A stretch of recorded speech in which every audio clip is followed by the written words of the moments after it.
dari kelompok 5 akan mempresentasikan hasil kerja kami. Namun sebelumnya kami akan memperkenalkan identitas kami. Yang pertama Tresia Yatipai, yang kedua Olensia Dogomo, yang ketiga Menasem Keya, 4 William Hidai, 5 Demianus Peke, 6 Sebastiana Kegie, 7 Josephina Pigai, 8 Joseph Kegie. Dan selanjutnya kami akan masuk ke materi yang akan dibacakan oleh Tresia Yatipai.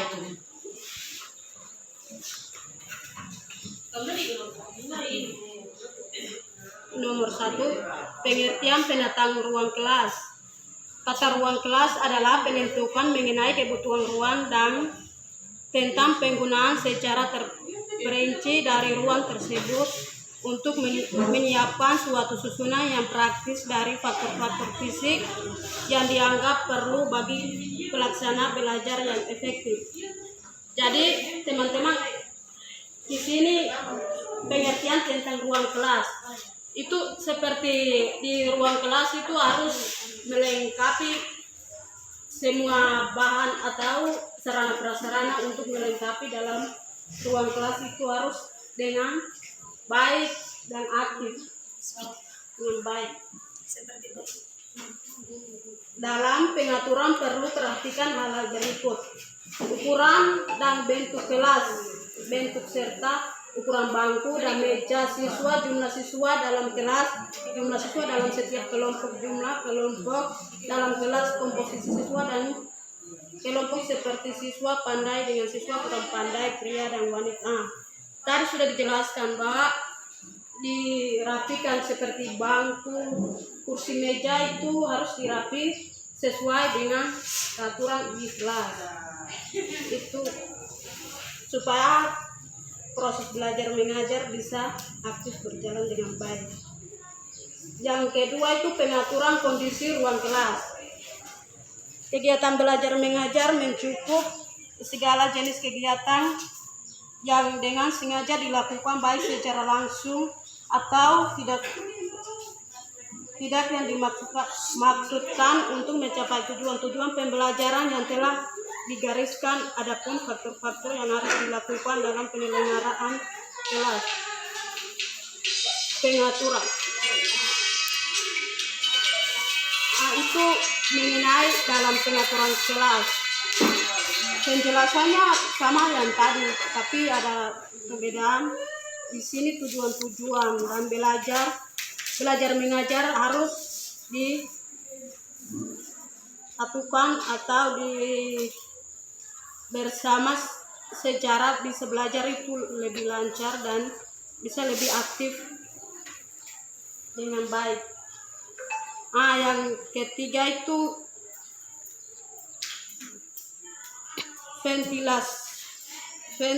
ventilasi dan tata cahaya. Kondisi-kondisi yang perlu diperhatikan di dalam ruang kelas adalah: A. Ada ventilasi yang sesuai dengan ruang kelas. Seperti kalau ventilasi itu semacam seperti cahaya yang masuk di kelas itu harus aman dan bisa belajar itu aktif dengan baik. Yang B itu sebanyaknya tidak merokok. Itu harus diperhatikan kalau pada saat proses belajar berjalan tidak merokok. Yang ketiga itu pengaturan cahaya perlu diperhatikan. Ketika masuk itu di jendela atau kaca itu harus dibuka supaya udara masuk dan di kelas itu bisa belajar dengan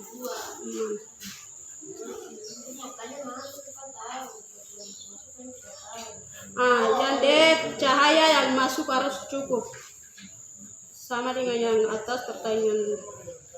Terus yang E itu masuknya dari arah kiri, jangan berlawanan dengan bagian depan.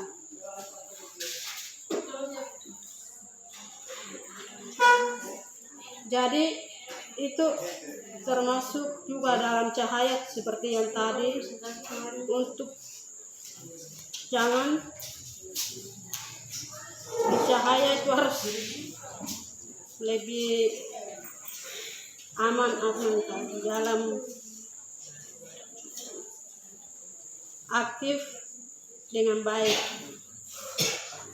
Yang dua, pemeliharaan kebersihan dan penataan keindahan ruang kelas. Itu seperti kalau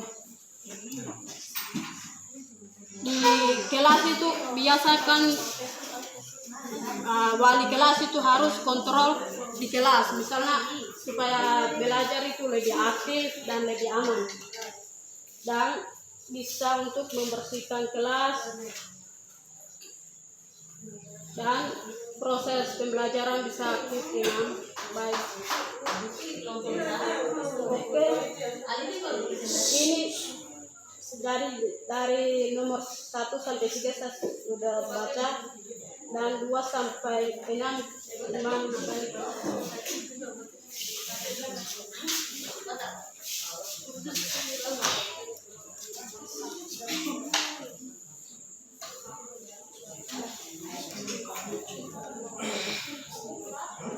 Berikutnya, pemeliharaan kebersihan dan penataan ruang kelas antara lain itu seperti pembersihan dalam ruang kelas, membagi kelompok,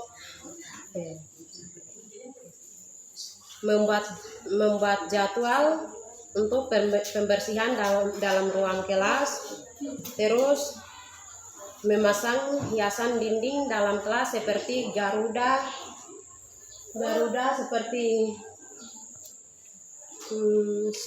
slogan pendidikan para pahlawan, terus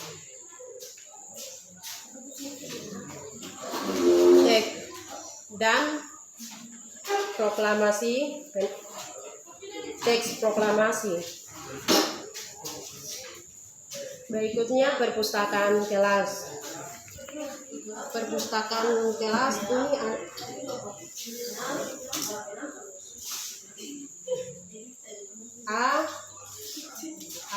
sekolah yang maju mempunyai perpustakaan di kelas.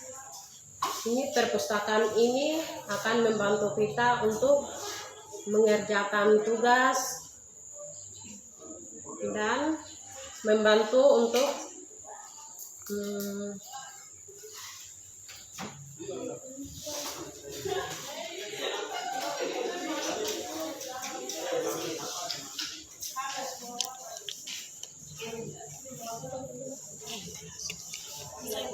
kita untuk menambah ilmu. Berikutnya, pengaturan lingkungan fisik kelas.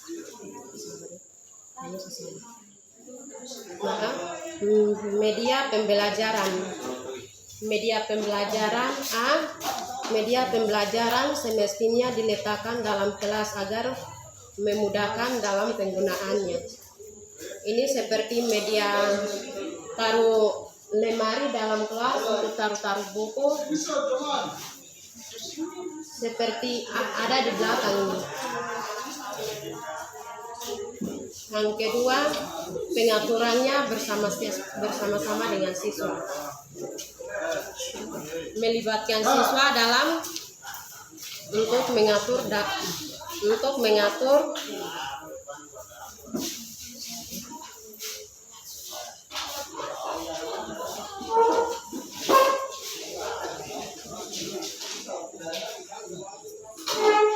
yang C, ukurannya disesuaikan.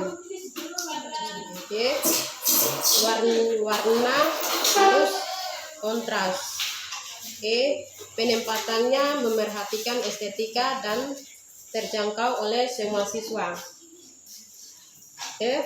Ditempatkan di bagian depan sehingga dapatkan dilihat oleh semua siswa.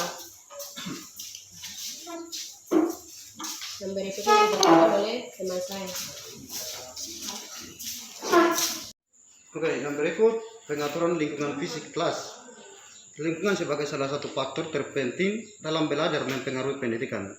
Di samping itu diperlukan adanya sistem pendidikan dengan tujuan membentuk karakteristik siswa, karena proses belajar diperoleh melalui lingkungan tempat diinginkan. Lingkungan fisik di kelas berkaitan dengan penciptaan lingkungan yang baik dengan mendesain tempat duduk siswa supaya tercipta suasana kelas yang mampu mendorong siswa belajar dengan baik. Seorang guru hendak mampu menciptakan lingkungan kelas yang membantu perkembangan peserta didik dengan teknik motivasi yang akurat, serta tercipta kontribusi iklim kelas yang sehat. Itu misalnya menjaga lingkungan fisik, artinya itu di lingkungan sekitar ketika masuk pada lingkungan sekolah itu harus mengikuti tata atau aturan-aturan di sekolah. Baik itu ketika belajar itu dilarang untuk mabuk-mabukan. Itu kan terganggu toh proses belajar mengajar. Itu juga terpengaruh pada lingkungan. Terus makan pinang pada depan sekolah itu terganggu teman-teman lain yang tidak biasa makan pinang. Terus yang berikut itu tidak dilarang untuk merokok, karena itu juga terganggu bagi anak-anak yang sekitarnya. Terus dalam proses belajar mengajar itu yang harus guru juga harus mampu untuk mengontrol hal-hal seperti itu. Ya, yang berikut langkah-langkah praktis yang ditempuh dalam pembentukan lingkungan fisik kelas adalah: satu, itu lingkungan fisik kelas harus bersih dan sehat, karena kebersihan kelas berpengaruh pada kesehatan siswa. Ya, kalau itu sangat penting. Kalau ketika kita masuk dalam kelas itu kita sebagai guru kita harus membuat suatu jadwal untuk anak-anak menyapu kelas, diperhatikan. Kalau kotor begitu proses belajar mengajarnya akan terganggu, sehingga semua tidak ada konsentrasi begitu. Jadi harus ruang kelas diperhatikan, kursi harus bersihkan rapi, terus meja itu disusun dengan rapi agar siswa itu bisa menerima materi apa yang guru memberikan materi tersebut dengan baik dan lancar. Oke, yang kedua, kelas adalah tempat siswa melakukan sebagai besar kegiatannya sehingga berpengaruh pada perkembangan peserta didik. Ya, itu macam tadi ya. Makanya harus kelas, kursi, cara duduk siswa itu guru harus diperhatikan. Ya, dan yang ketiga, kelas hendaknya menjadi suatu tempat yang indah dan menyenangkan sehingga di dinding dihidupkan dengan hasil pekerjaan siswa, karena benda di dalam kelas mampu menyampaikan peserta didik menjadi buffer vokal kegiatan belajar. Oke, itu kita harus perhatikan tata kelas. Harus di dalam kelas itu ada jadwal untuk menyapu, terus ada kerajinan tangan yang dibuat oleh siswa, macam bikin pot bunga depan kelas, terus gantungkan foto-foto pahlawan. Itu macam media-media yang harus kaitkan dalam proses belajar mengajar itu harus digantungkan dalam ruang kelas, agar ketika kita mengajar itu kita mudah untuk memberi suatu contoh atau harus tunjuk pada gambar tersebut itu apa yang kita gantungkan, macam seperti itu. Oke, ini penjelasan sampai di sini. Mungkin waktu saya kasih ke teman saya. Oke, terima kasih. Berempat, tanggung jawab tentang keadaan fisik jelas ditanggung bersama siswa, sehingga siswa ikut aktif membuat keputusan mengenai dekorasi, pameran, dan sebagainya. Tanggung jawab ini mengenai kalau di sekolah ada dekorasi pameran itu harus di semua yang tidak terkecuali. Nomor 5, pertimbangan tentang lingkungan fisik kelas meliputi penataan, dekorasi, gambar, dan fenomena yang dinamis. 6. Lingkungan fisik kelas harus mengandung unsur kesehatan yang meliputi peredaran udara, pencahayaan, dan jarak papan tulis dengan siswa karena terdapat hubungan yang erat antara lingkungan fisik kelas, iklim, emosional, dan moral seluruh siswa.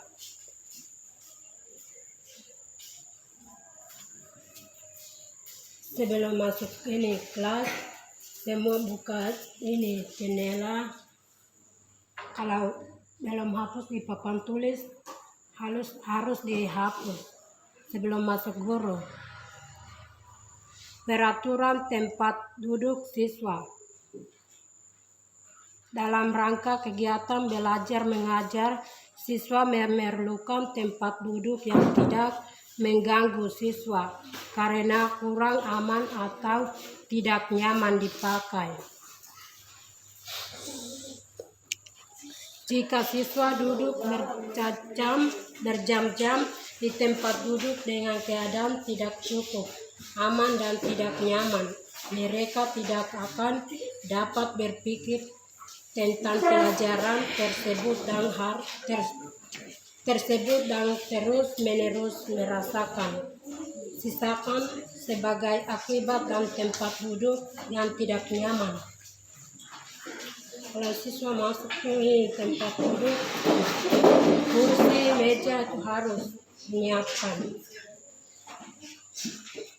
Aspek yang perlu diperhatikan mengenai tempat duduk diantaranya sebagai berikut. 1. Segi 4. Guru atau murid yang menempati tempat duduk tersebut benar-benar merasa aman sehingga tidak perlu khawatir akan jatuh, akan celaka. Dengan demikian mereka dapat berkonsentrasi terhadap kegiatan belajar mengajar yang sedang berlangsung. Ini setiap siswa maupun guru duduknya di tempat kursi, meja itu masing-masing ada. Kursi, meja. Itu saja. Terima kasih teman.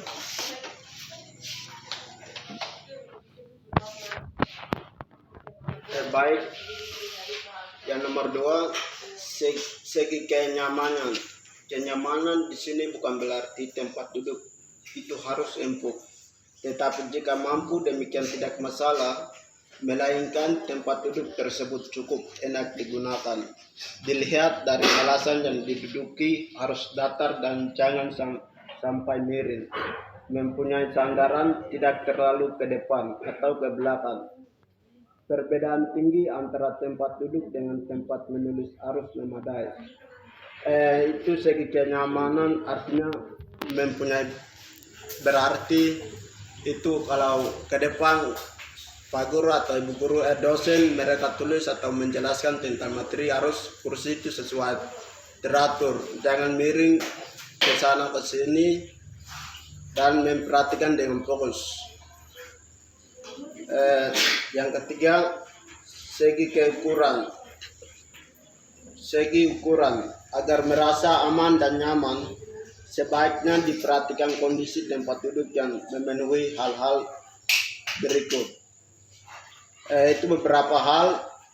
Hal yang pertama, tempat duduk guru lebih tinggi dari tempat. Itu guru lebih tinggi dari siswa itu harus tempat duduknya guru itu harus sesuai baik dengan aman, karena aktivitas penjelasan materinya supaya dengan teliti dengan baik. Duduk siswa agar guru muda mengawasi setiap kegiatan siswa. 2. Meja dan kursi untuk siswa sebaiknya itu beberapa bagian. Bagian yang pertama, A. Terpisah agar memudahkan pengaturan untuk kegiatan lain. Itu pengaturan guru dengan siswa itu harus berbeda dengan guru, karena siswa dengan guru itu sedikit jarak jauh, supaya untuk kegiatan lain untuk mengajar belajar itu dengan baik. C. Ukuran daun meja adalah 100 cm dan kali 50 cm standar. Itu sesuai ukuran dengan dosen guru. Itu harus daun meja adalah 100 cm kali 50 cm. Itu standar ukuran daun meja. D. Tinggi meja kurang lebih tinggi pinggul siswa. E. Tinggi kursi kurang lebih setinggi lutut siswa. Itu sesuai aturan untuk yang kursi dengan meja itu harus untuk siswanya itu harus di bawah lutut.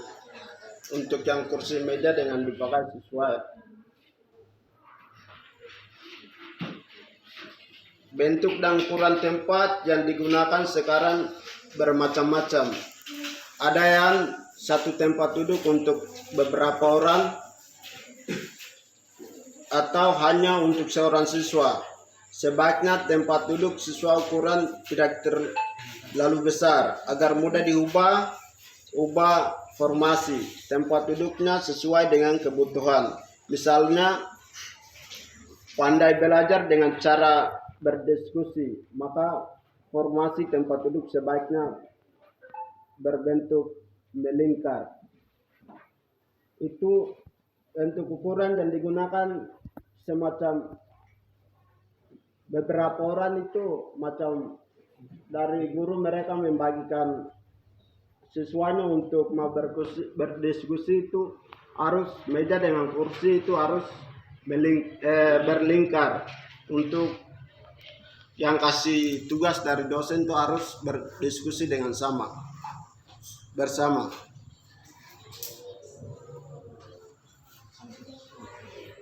Teman.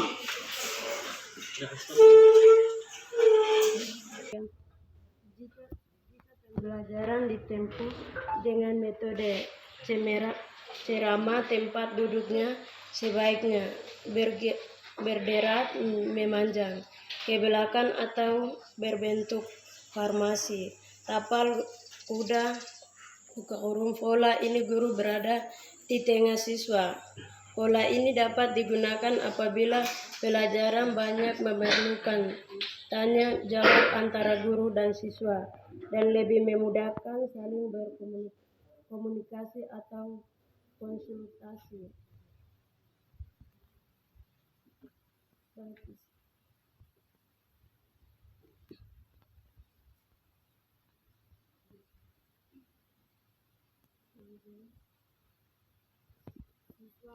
Siswa dan guru harus memudahkan dan saling mengkonsultasi di ruang kelas.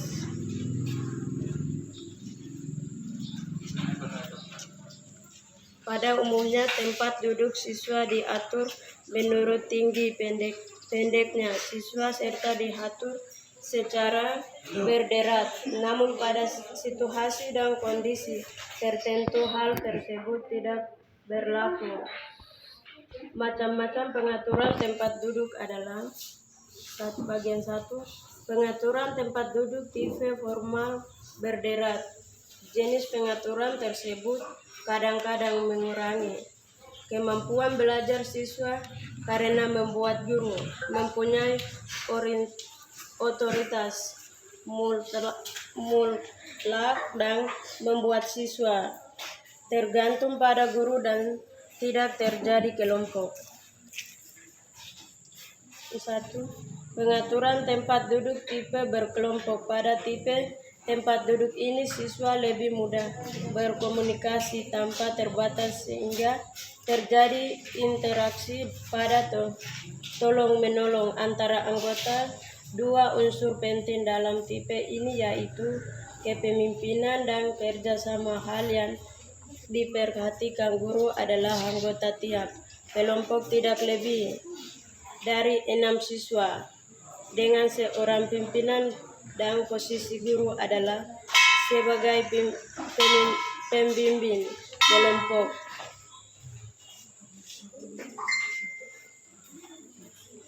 Di sini Nomor 2, pengaturan tempat duduk tipe tapel kuda, tipe tempat duduk tapal kuda. Menggambarkan otoritas guru dan memisahkan guru dari semua kelompok. Namun tempat memberikan pengawasan pada setiap anggota kelompok. Tipe ini mempermudahkan kesulitan dan komunikasi antara guru dan siswa. Namun formasi ini akan memakan banyak waktu ketika setiap anggota kelompok harus mempresentasikan tugas pada anggota kelompok lain atau memerlukan adanya diskusi antara anggota karena harus mengubah formasi tempat duduk. Sebelum memulai belajar mengajar, harus siswa antara guru harus diskusi. Sebelum masuk diskusi, apa yang kekurangan, ada yang kekurangan harus melengkapi tempat duduknya, seperti begitu. Yang ketiga, pengaturan tempat duduk tipe bundar dan persegi 3 menjadi bundar dan persegi dapat digunakan untuk format membelajar diskusi. Pada tipe ini tidak terdapat pemimpin kelompok dan tipe ini sangat sesuai untuk pembelajaran yang memerlukan ingatan atau praktek langsung seperti pada pembelajaran tari atau olahraga sehingga siswa dapat leluasa melihat guru dan langsung bisa mempraktekkan apa yang diajarkan oleh guru pelatih.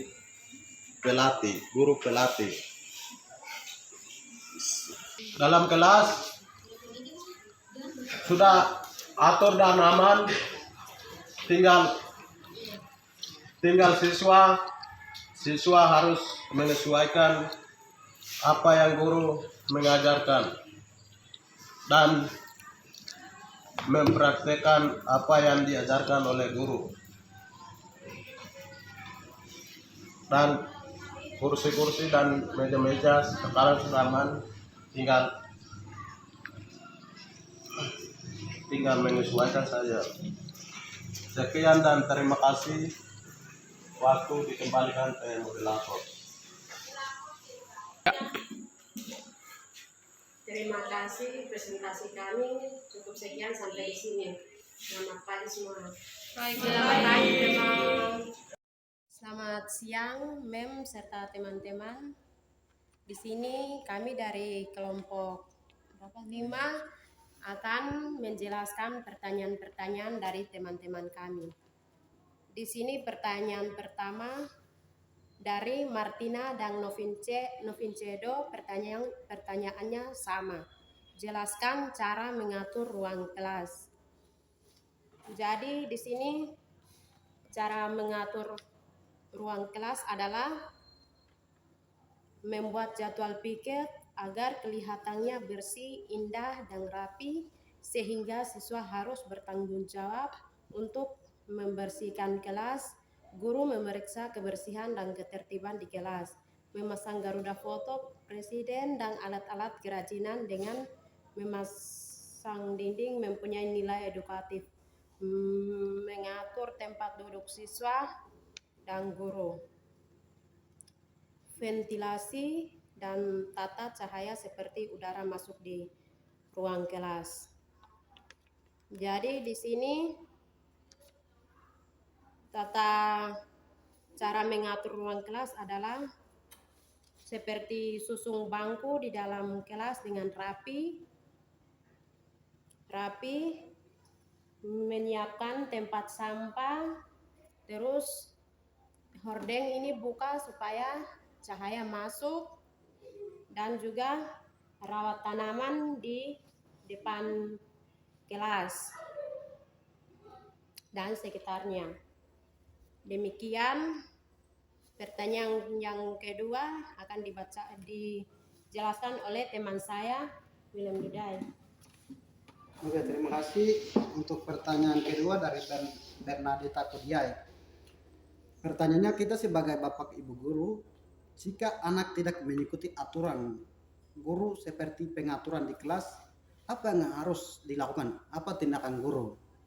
Nah, pertanyaannya itu sebagai kita calon guru, tindakan kita guru itu memiliki kekuasaan tertinggi dalam kelas atau mempunyai otoriter di lingkungan sekolah, sehingga guru mampu menciptakan suasana di kelas maupun di lingkungan sekolah. Apabila anak murid tidak turuti tata aturan di sekolah, guru berhak untuk bertindak atau menegur atau bagaimana memotivasi anak tersebut itu.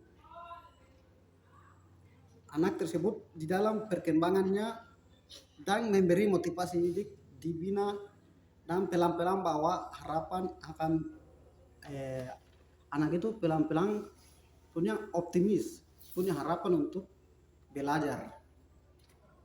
Oke, terima kasih. Untuk nomor ketiga akan dijawab oleh teman saya, Manasem Keya. Baik, saya akan menjawab pertanyaan dari nomor 3, Ikelina Gapa. Pertanyaan di sini, jelaskan dan berikan contoh tanggung jawab kelas itu seperti apa. Itu tata ruang kelas atau penentuan mengenai kebutuhan ruang dan tanggung jawab menggunakan cara terperinci di ruang tersebut, itu menyiapkan seperti suasana yang efektif dan faktor-faktor fisik dianggap perlu bagi pelaksanaan pelajaran efektif. Itu tersebut menyiapkan suasana yang praktis, macam faktor-faktor dalam kelas maupun di luar kelas, sehingga tata ruang kelas itu atur dengan baik dan menyiap dengan baik. Sekian pertanyaan. Yang berikut akan dijawab oleh teman saya, Teresia Tupai. Oke, baik. Di sini saya akan menjawab pertanyaan dari Andreas Deba. Apa siswa harus disiapkan aqua? Itu meja guru, aquanya harus disiapkan sebelum guru masuk, sudah disediakan di meja guru. Kalau misalnya di SD itu saya ambil contoh di pedalaman. Kalau SD itu aqua itu selalu tidak disiapkan pada para siswa karena anak-anak itu semua pada main dan mereka itu aktif untuk mendorong dari guru dalam kegiatan belajar mengajar. Artinya anak-anak murid itu tidak selalu untuk diwajib taruh aquanya di meja. Iya, pertanyaan dari Andreas sekian. Baik, sebelum tutup, saya akan memperkenalkan nama-nama kami yang menjawab pertanyaan-pertanyaan. Nama saya Olimpe Dogomo, dan saya Tracy Hayatipai, dan teman kedua namanya William Budai, dan teman saya Menasem Keya. Demikian atas pertanyaan-pertanyaannya. Sekian dan terima kasih. Selamat siang.